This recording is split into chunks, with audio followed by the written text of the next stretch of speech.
हम ना चाहेनी न या कि वो हमारे बेटी ही तक का हो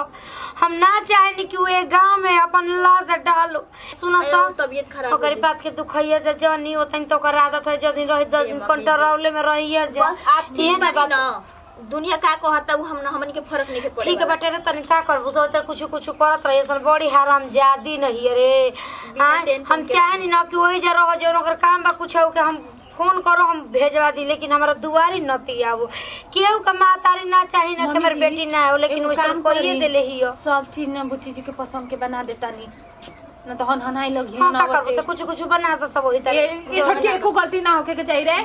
एक तरह से बनाए के बा ठीक नु ठीक बा जा कुछ कहियो नहीं के आदमी पावो तो छोड़ेली ना इतना बोलेली चल खाना निकाल तब देखा जब हम इतना तो करते तो पतो ही ना कपी हस इतना ही नंगिन लड़की ही ना कि भगवान साथ घर दुश्मनों के कारण यार बेटी मत दिया है भगवान जी।